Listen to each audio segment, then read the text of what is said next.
In today's episode, we're exploring 5 devastating shark attacks that ended in tragedy, from a marine researcher's fatal equipment retrieval to a scuba instructor's deadly emergency ascent. Let's begin with the first story, where 2 sisters' annual tradition became their final swim together. It was September 14th, 2017, and the golden afternoon sun cast long shadows across the pristine beaches of Ballina, New South Wales, Australia, as weekend visitors enjoyed the unseasonably warm weather that had drawn crowds to the popular coastal destination. Emma and Sophie Clark stood at the water's edge, their matching swimsuits and synchronized movements reflecting the close bond they had shared since childhood. At 24 and 26 respectively, the Melbourne sisters had maintained their tradition of annual weekend getaways despite their busy professional lives, with Emma working as a physiotherapist and Sophie teaching primary school.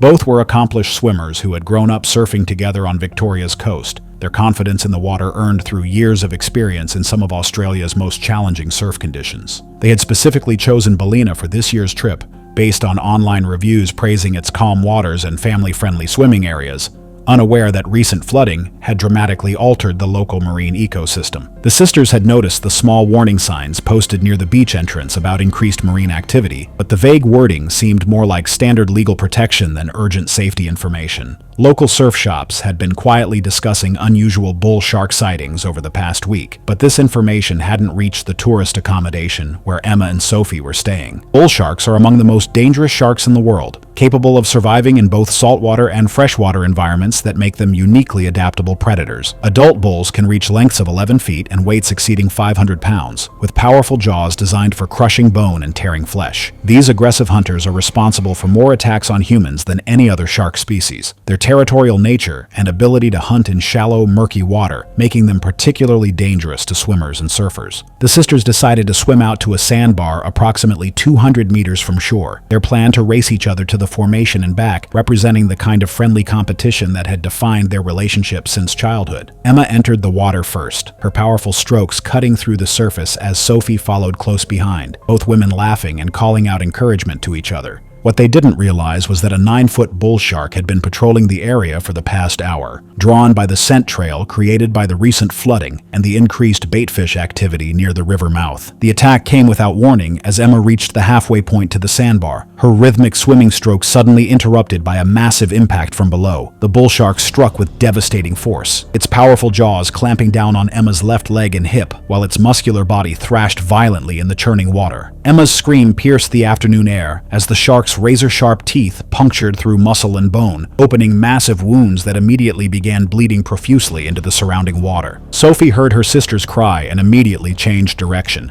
swimming frantically toward the area where Emma had disappeared beneath the surface. The shark's second strike targeted Sophie as she attempted to support her injured sister. The predator's aggressive nature escalated by the blood in the water and the frantic movements of both women. The bull shark's jaws clamped down on Sophie's torso with bone-crushing force, its teeth puncturing through her ribcage and into vital organs, while its powerful bite force compressed her chest cavity. Emma's attempts to help her sister only attracted the shark's attention back to her, the bull shark's feeding frenzy now fully activated by the presence of multiple victims and the increasing concentration of blood in the water. The shark struck Emma again, this time targeting her upper body and arms as she tried desperately to stay afloat. The predator's powerful jaws crushed her shoulder and collarbone while its thrashing movements drove its teeth deeper into her chest and neck. The rescue team reached the scene approximately 8 minutes after the initial attack, using emergency flares and noisemakers to drive the bull shark away from the victims. Both sisters were pulled from the water and rushed to shore, but their massive injuries made any medical intervention futile. Emma and Sophie were pronounced dead at the scene, their annual tradition ending in tragedy that would devastate their family and shock the local community. The incident prompted immediate beach closures along the entire New South Wales coast, with authorities implementing enhanced shark monitoring systems and improved warning protocols for tourists. The sisters' deaths led to investigations into tourist information systems and calls for better communication about marine hazards to visitors unfamiliar with local conditions. However, even marine experts weren't immune to shark attacks when professional protocols were abandoned for equipment concerns. In Brazil, a respected researcher's decision to retrieve expensive gear would put her directly in the path of one of the ocean's most dangerous predators.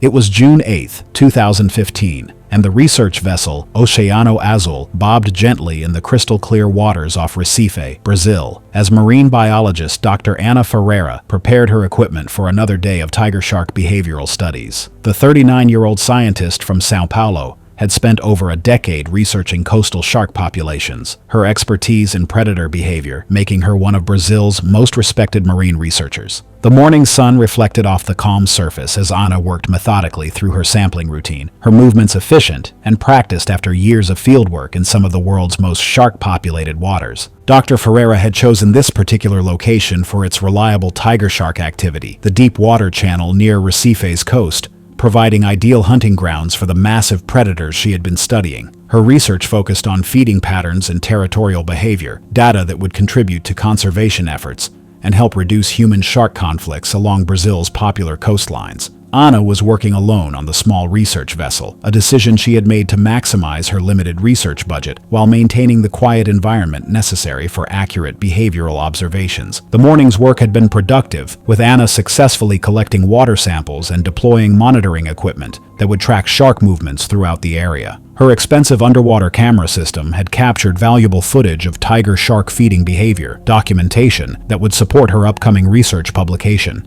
Ana had been using fish scraps as attractants, a standard practice that helped draw sharks within observation range while providing insights into their natural hunting strategies. Tiger sharks are among the ocean's most formidable predators, with adults reaching lengths of up to 18 feet and weights exceeding 1,400 pounds. These apex hunters are known for their indiscriminate feeding habits, earning them the nickname "wastebasket of the sea" for their willingness to consume almost anything they encounter. Tiger sharks possess powerful jaws filled with serrated teeth designed for cutting through tough materials, from turtle shells to whale blubber. Their excellent sense of smell can detect blood from miles away, while their aggressive nature and large size make them extremely dangerous to humans in the water. While leaning over the boat's edge to retrieve her final water sample of the morning, Ana accidentally knocked her specialized sampling container into the water, the expensive piece of equipment sinking rapidly toward the bottom in 40 feet of clear water. The container represented nearly $1,000 of research funding, money that Ana's cash-strapped university program could not afford to replace. Against every safety protocol she had established during her years of shark research, Ana made the split-second decision to dive in and retrieve the equipment rather than accept the financial loss. Ana entered the water wearing only her basic snorkeling gear, her focus entirely on reaching the sinking container before it disappeared into the deeper water beyond the research site. Her powerful swimming strokes carried her down toward the bottom as she held her breath and stretched toward the valuable equipment. The splashing from her entry and the scent of fish scraps that clung to her hands created exactly the kind of stimulus that attracted the attention of predators in the area. A 12-foot tiger shark had been patrolling the research site for the past hour, drawn by the fish scraps Ana had been using as attractants and the unusual activity around the small vessel. The massive predator approached from the deeper water, its streamlined body moving with deceptive grace as it investigated the sudden disturbance at the surface. Ana was completely focused on retrieving her equipment, unaware that she had entered the water directly above one of the ocean's most dangerous hunters. The tiger shark struck from below with explosive force, its massive jaws clamping down on Ana's torso and legs, while its powerful body drove her deeper underwater. The shark's serrated teeth punctured through her wetsuit and into vital organs, opening massive wounds across her chest and abdomen while its bite force crushed her ribcage. Ana's body convulsed under the tremendous pressure as the tiger shark's thrashing movements drove its teeth deeper into her flesh. The predator's powerful jaws worked methodically, its natural feeding behavior taking over as it began to consume its prey. Ana's struggles grew weaker as massive blood loss and trauma overwhelmed her system, her movements becoming increasingly feeble as the tiger shark maintained its grip. The clear water around the attack site turned crimson as the shark's feeding continued, its aggressive nature ensuring that the attack would prove fatal. Ana's research vessel was found drifting empty later that afternoon by a passing fishing boat, her equipment scattered across the deck and clear signs of a hasty departure visible throughout the small cabin. Coast Guard search teams recovered Ana's body the following day, the evidence of the tiger shark attack clearly visible in her massive injuries. Her death shocked Brazil's marine research community and led to new mandatory safety protocols for solo fieldwork in shark-populated waters. The incident prompted comprehensive reviews of research safety procedures throughout South America, with new requirements for buddy systems and emergency communication equipment during marine studies. Anna's death served as a tragic reminder that even the most experienced professionals face constant danger when working in the ocean's most predator-rich environments. But professional expertise wasn't always enough to prevent tragedy when tourists ventured into unfamiliar waters without proper local knowledge. In the French territory of Réunion Island, a honeymoon couple's dream vacation would become a nightmare when paradise revealed its hidden dangers. It was April 23, 2016, and the luxury resort beach on Réunion Island stretched like a postcard scene before newlyweds Claire and Marc Dubois as they enjoyed their first morning in what they believed was tropical paradise. The 28-year-old marketing coordinator from Lyon had never traveled outside Europe before this honeymoon trip. Her excitement about experiencing the Indian Ocean's crystal-clear waters evident in her eager exploration of the resort's beachfront amenities. Claire was an average swimmer whose experience was limited to hotel pools and the occasional lake swim during family vacations, but the calm, clear waters near their resort appeared completely safe and inviting. The couple had noticed small warning signs posted in French near the beach entrance, but the bureaucratic language seemed more like standard legal disclaimers than urgent safety information. Local staff had mentioned something about marine activity during their check-in briefing, but the casual tone suggested routine precautions rather than immediate dangers. What Claire and Marc didn't understand was that Réunion Island had been experiencing an unprecedented surge in shark attacks over the past several years, with bull sharks becoming increasingly aggressive in the island's coastal waters. The coral formation that Claire could see approximately 100 meters from shore was known to locals as a prime bull shark hunting ground, but this critical information was rarely communicated clearly to tourists. Bull sharks are particularly dangerous in tropical waters like those surrounding Réunion Island, where their ability to hunt in shallow, warm water puts them in direct contact with swimmers and surfers. These aggressive predators are known for their territorial behavior and tendency to attack without provocation, especially in areas where they have established feeding patterns. The bull sharks around Réunion had become increasingly bold in recent years, with some researchers suggesting that overfishing had forced them to seek alternative food sources. Claire decided to swim out to the coral formation while Marc napped on the beach, her plan to explore the underwater scenery, representing the kind of adventure she had dreamed about during months of honeymoon planning. Claire entered the water confidently, her swimming strokes carrying her steadily toward the distant coral reef. The swim to the coral formation took longer than Claire had anticipated, the distance proving more challenging than it had appeared from the beach. By the time she reached the reef and spent several minutes exploring the underwater scenery, Claire was already feeling fatigued from the extended swim in unfamiliar conditions. A 10-foot bull shark had been patrolling the coral formation for most of the afternoon, its territorial instincts triggered by Claire's presence in what it considered its established hunting ground. The shark had been following Claire's movements since she first entered the water, its predatory behavior escalating as she spent more time in its territory. The attack came when Claire was approximately halfway back to shore, her tired swimming stroke creating exactly the kind of distressed prey behavior that triggered the bull shark's feeding instincts. The massive predator struck from below with devastating force, its powerful jaws clamping down on Claire's legs and lower torso while its muscular body drove her underwater. The shark's razor-sharp teeth punctured through muscle and bone, opening massive wounds that immediately began bleeding profusely into the surrounding water. Claire's screams pierced the afternoon air as she broke the surface, her desperate cries for help alerting Marc and other beachgoers to the unfolding tragedy. The bull shark's initial attack had severed major arteries in Claire's legs, causing massive blood loss that quickly weakened her ability to stay afloat. The predator circled back for a second attack, its aggressive nature escalated by the blood in the water and Claire's continued struggles. Marc immediately entered the water and began swimming frantically toward his wife, but the distance and his own limited swimming ability made reaching her quickly impossible. The bull shark struck again, this time targeting Claire's upper body as she tried desperately to ward off the massive predator. The shark's powerful jaws crushed Claire's chest and shoulders, its bite force compressing her ribcage, while its thrashing movements drove its teeth deeper into vital organs. Claire's movements ceased as massive trauma and blood loss overwhelmed her system, her body going limp in the churning water as the bull shark maintained its grip. Marc reached the attack site just as the predator released its hold and disappeared into the deeper water, leaving Claire's lifeless form floating in a spreading pool of blood. Emergency responders arrived within minutes of the first distress calls, but Claire's massive injuries made any medical intervention futile. She was pronounced dead at the scene, her honeymoon dream transformed into a nightmare that would haunt Mark for the rest of his life. The incident sparked immediate controversy about tourist safety information on Reunion Island, with critics arguing that visitors weren't adequately warned about the very real dangers lurking in the island's seemingly pristine waters. The attack led to enhanced warning systems and mandatory safety briefings for all resort guests, while local authorities implemented new protocols for communicating shark risks to international visitors.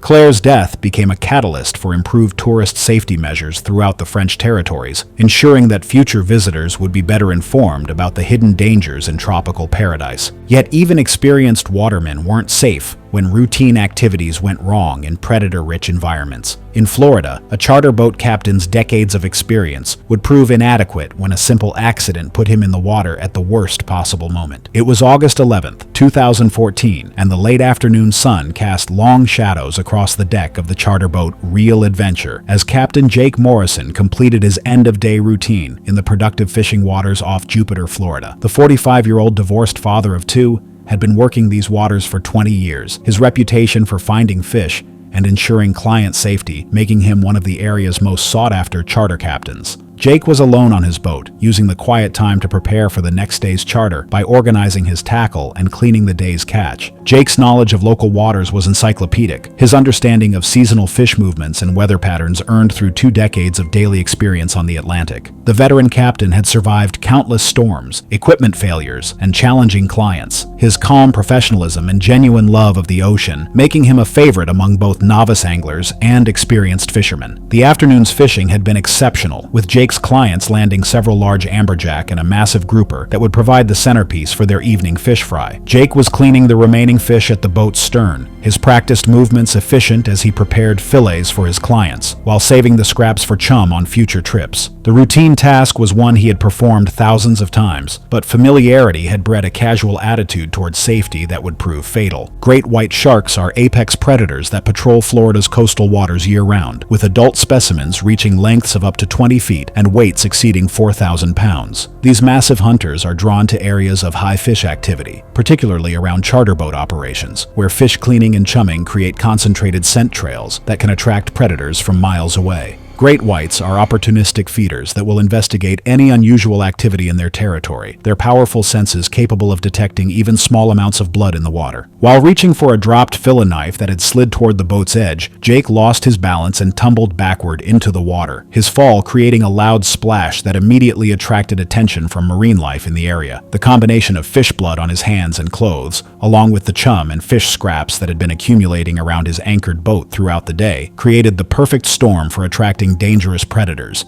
A 14-foot great white shark had been patrolling the area for the past hour, drawn by the concentrated scent of fish blood and the unusual activity around Jake's charter boat. The massive predator had been following the chum trail, its keen senses detecting the rich feeding opportunity that the day's fishing activity had created. Jake's sudden entry into the water triggered the shark's investigative behavior, the splashing and scent of fish blood creating exactly the kind of stimulus that attracted great white attention. The great white struck with devastating force, its massive jaws clamping down on Jake's torso and legs, while its powerful body drove him deeper underwater. The shark's razor-sharp teeth punctured through Jake's clothing and into vital organs, opening massive wounds across his chest and abdomen while its bite force crushed his ribcage. Jake's body convulsed under the tremendous pressure as the great white's thrashing movements drove its teeth deeper into his flesh. The predator's powerful jaws worked methodically, its natural feeding behavior taking over as it began to consume its prey. Jake's struggles grew weaker as massive blood loss and trauma overwhelmed his system, his movements becoming increasingly feeble as the great white maintained its grip. The clear water around the attack site turned crimson as the shark's feeding continued, its aggressive nature ensuring that the encounter would prove fatal. Jake's charter boat was found drifting empty the following morning by a Coast Guard patrol, the evidence of his fish cleaning activities still visible on the deck, along with clear signs of his sudden departure. His life jacket was recovered later that day with obvious bite marks, but Jake's body was never found despite extensive search efforts by marine rescue teams. The incident shocked Florida's charter boat community and led to enhanced safety protocols for solo operations in shark-populated waters. The attack prompted new requirements for emergency communication equipment and buddy system protocols for charter boat operators working alone. Jake's death served as a sobering reminder that even the most experienced watermen face constant danger when working in environments where apex predators predators hunt for prey. But the ocean's dangers weren't limited to surface activities, as even experienced divers could find themselves in deadly situations when equipment failures forced emergency procedures. In the Bahamas, a scuba instructor's technical expertise would prove inadequate when mechanical problems put her directly in the path of oceanic predators. It was November 19, 2013, and the deep blue waters of the Bahamas stretched endlessly in all directions as certified scuba instructor Lisa Chen descended to 40 feet below the surface, her mission to scout new diving locations for her Vancouver-based dive shop's upcoming tour packages. The 32-year-old instructor had logged over 1,000 dives in waters around the world, her reputation for safety and professionalism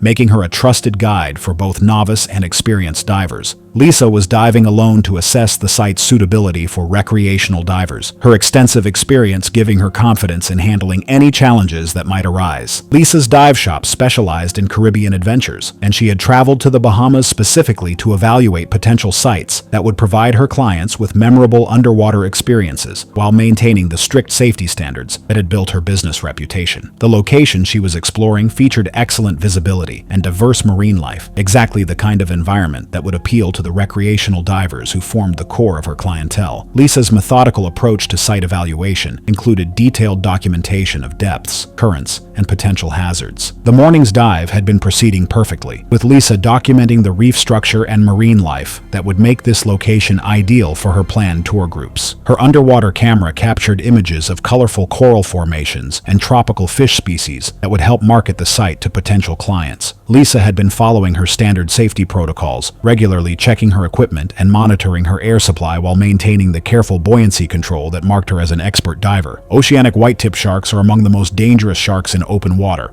known for their aggressive behavior toward distressed swimmers and their tendency to investigate any unusual activity in their territory. These powerful predators can reach lengths of up to 13 feet and are characterized by their bold, curious nature that often brings them into contact with humans in pelagic environments. Oceanic whitetips are responsible for more open water attacks than any other shark species, their aggressive feeding behavior making them extremely dangerous to anyone in distress at the surface. At 40 feet depth, Lisa's diving equipment suddenly malfunctioned, her regulator system failing to deliver air properly, while her buoyancy control device began losing pressure. The equipment failure created an immediate emergency that required Lisa to make a rapid ascent to the surface, her extensive training taking over as she followed emergency procedures for dealing with multiple system failures. Lisa began her emergency ascent, but the rapid rise and her focus on equipment problems prevented her from noticing the oceanic white-tip sharks that had been following her dive boat. The sharks had been attracted to the area by fish scraps from earlier fishing activity, their aggressive nature escalated by the presence of food sources